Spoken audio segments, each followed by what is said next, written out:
Hello guys, welcome back to my channel travel diaries by DK. तर मित्रांनो, आज आपण जाणार आहे रायगड जिल्ह्यातील प्रसिद्ध असं कर्नाळा फोर्टला.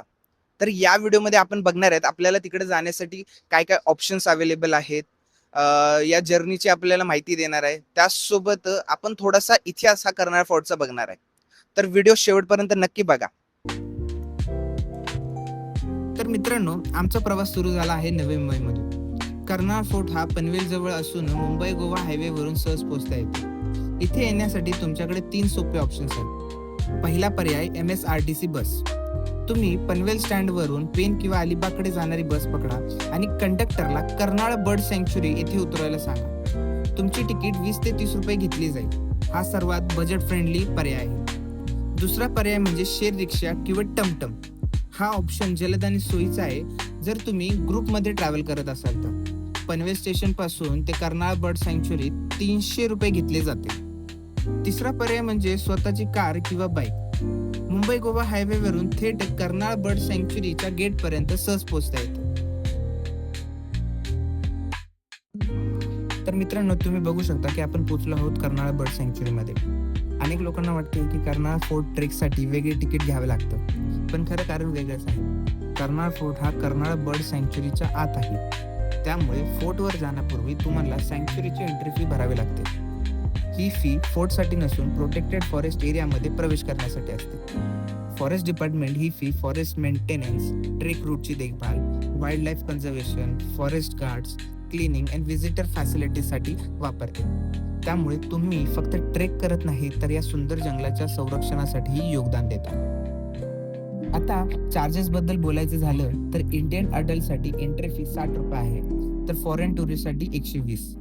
5 ते 12 वर्षांच्या मुलांसाठी इंडियन एंट्री फी 30 रुपये, तर फॉरेन चिल्ड्रनसाठी 60 रुपये आहे. जर तुम्ही DSLR कॅमेरा घेऊन जात असाल तर 195 रुपये चार्ज आहे आणि व्हिडिओ कॅमेऱ्यासाठी 490 रुपये चार्ज आहे. बाईक पार्किंग 50 तर कार पार्किंग 195 आहे. आणि सर्वात महत्त्वाचे म्हणजे कर्नाळ फोर्ट ट्रेकसाठी वेगळी तिकीट लागत नाही.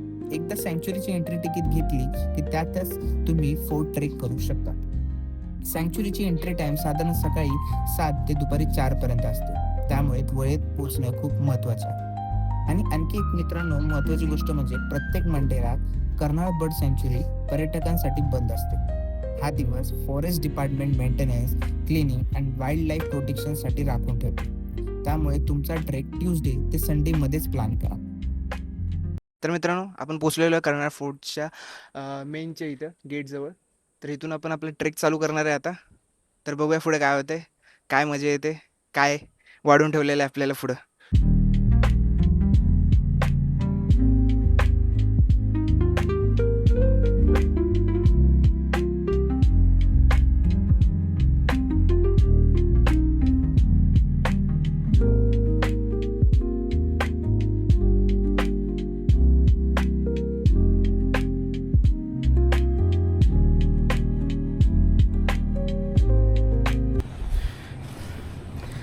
मित्रांनो, आता आपण आपला ट्रेक चालू केलेला आहे.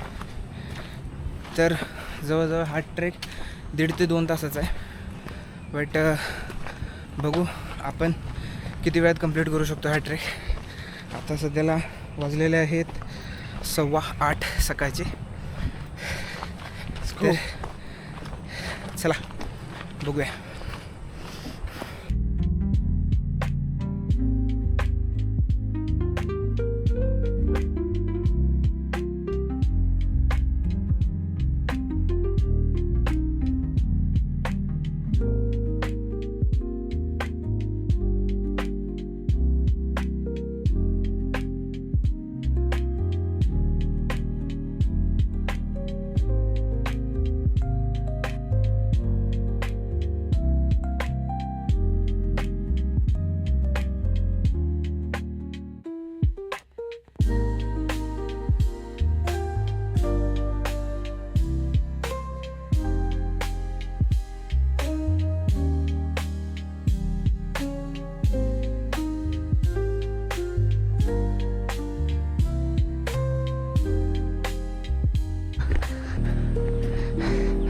आमचा गडी काल जिमला जाऊन लेग्स मारायला आला आहे, लेग्स मारून आला आहे आणि आज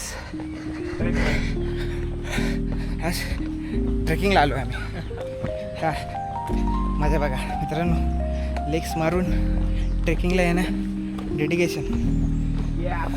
मला काल बोलला हा की मी येणार आणि आला. बघूया, अजून तर खूप जायचं आहे वरती, पण पोचू. एवढा काय वेळ नाही लागणार मित्रांनो, काही पण होऊ द्या. ओके.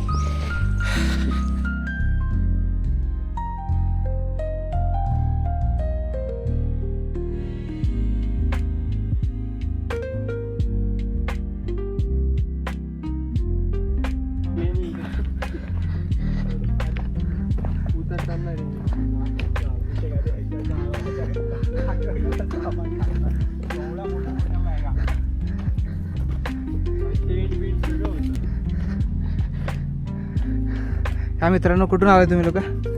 मी मनसरवरून आलोय, जिल्हा पुणे. पुण्यावरून आलायस तू? माझं गाव शिकायला इकडे आहे. शिकायला कुठे? इथं माटून गेला, माटून. गुरु नानक इन्स्टिट्यूट ऑफ हा मॅनेजमेंट. आईच्या गावात.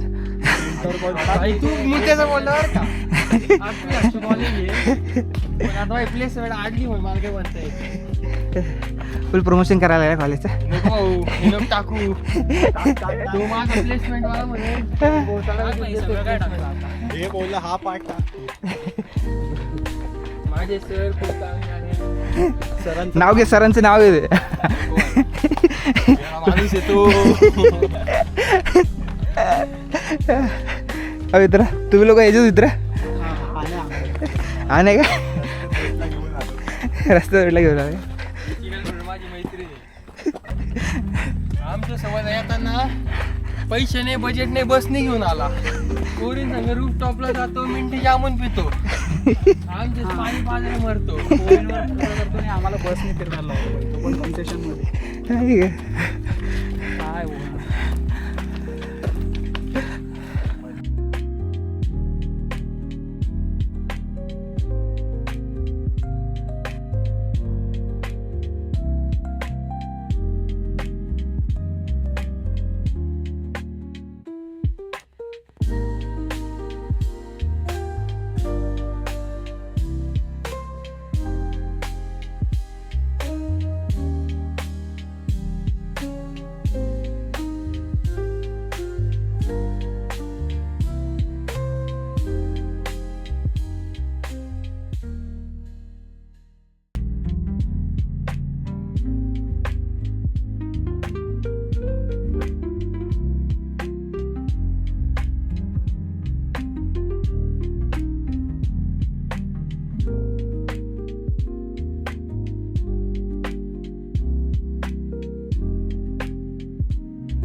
Journey is far better than destination.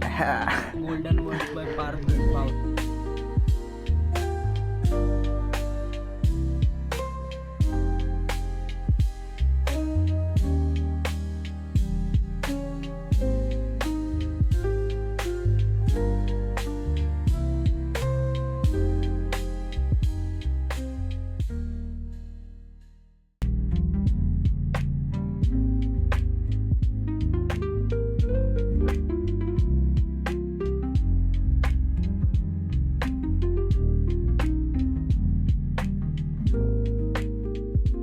तर मित्रांनो, तुम्ही बघू शकता कर्नाळा किल्ल्याच्या मध्यभागी दिसणारा 125 फूट उंच बेसॉल्टचा सुळका हा किल्ल्याची सर्वात मोठी ओळख आहे. यालाच काही ठिकाणी पांडूचा मनोरा किंवा लिंगोबाचा डोंगर असेही म्हणतात. इतिहासात हा सुळका वॉच टॉवर म्हणून वापरला जात असे. कर्नाळ किल्ल्यावरून शत्रूंच्या हालचालीवर लक्ष ठेवणे सोपे होते. किल्ल्याच्या मुख्य भागापर्यंत सैनिक दगडी पायऱ्या आणि प्रवेशद्वारामधून सहज पोहोचत असत. पण सुळक्याच्या अगदी टोकावर जाणे हे सर्वांसाठी रोजचे काम नव्हते. गरज पडल्यास दोरी, लाकडी शिड्या किंवा तांत्रिक चढाईच्या पद्धती वापरून निवडक आणि प्रशिक्षित सैनिक वर जात असावेत असे इतिहासकार मानतात. तर मित्रांनो, आपल्याला आज या सुळक्यावर जाता येत नाही, कारण हा सुळका पूर्णपणे उभा आणि घसरडा आहे. पावसाळ्यात खूप धोकादायकही होतो आणि वर मोठ्या मधमाशांचे पोळेही आहेत. त्यामुळे रॉक क्लाइम्बिंग उपकरणाशिवाय चढणे सुरक्षित नाही. तर मित्रांनो, तुम्हाला माहिती आहे का, कर्नाळा किल्ल्यावर पाणी कोणत्याही पाईपलाईन मधून येत नव्हते. पावसाचं पाणी खडकात कोरलेल्या विशेष टाक्यामध्ये साठवले जायचे. नैसर्गिक उतार आणि दगडात तयार केलेल्या वाहिन्यामुळे पावसाचा प्रत्येक थेंब या टाक्यांमध्ये जमा व्हायचा. त्यामुळे वर्षभर किल्ल्यावर असलेल्या सैनिकांना पाण्याची कमतरता भासत नसे. हे म्हणजे त्या काळातील रेन वॉटर हार्वेस्टिंगचे एक उत्कृष्ट उदाहरण आहे.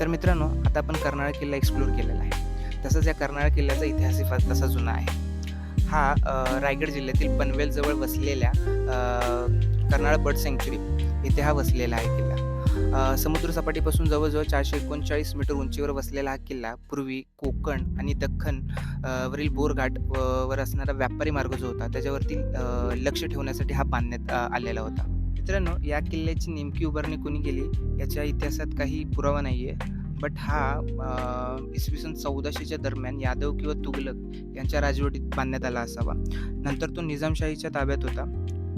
गुजरात सल्तनत आणि निजामशाहीमध्ये जेव्हा युद्ध झालं होतं तेव्हा तो काही काळासाठी पोर्तुगीजांनी हा किल्ला काबीज केलेला होता. त्यानंतर पोर्तुगीजांनी निजामशाहीमध्ये जेव्हा तह झाला त्यानंतर हा परत निजामशाहीकडे आला होता. 1670मध्ये छत्रपती शिवाजी महाराजांनी हा कर्नाळा किल्ला आपल्या स्वराज्यात सामील करून घेतला. कोकणमधील हालचालीवर लक्ष ठेवण्यासाठी आणि व्यापारी मार्गाचे संरक्षण करण्यासाठी या किल्ल्याचे खूप महत्त्व होते. शिवाजी महाराजांच्या निधनानंतर हा औरंगजेबाच्या मुघल सल्तनतने काबीज केला होता. त्यानंतर 1740मध्ये हा किल्ला आपला मराठा एम्पायरच्या पेशव्यांनी परत आपल्यात सामील करून घेतला. पण 1818च्या दरम्यान जेव्हा इंग्रज आणि मराठा युद्ध झालं होतं त्यामध्ये ईस्ट इंडिया कंपनीने हा किल्ला परत काबीज करून ह्याचे जेवढे पण मिलिटरी इम्पॉर्टन्स होते ते सगळे कमी करून टाकले. आजचा जो कर्नाळा किल्ला आहे मित्रांनो, तो त्याच्या अंगठ्यासारख्या उंच सुळक्यासाठी प्रसिद्ध आहे. त्याला पांडूचा मनोरा असं देखील म्हटले जाते.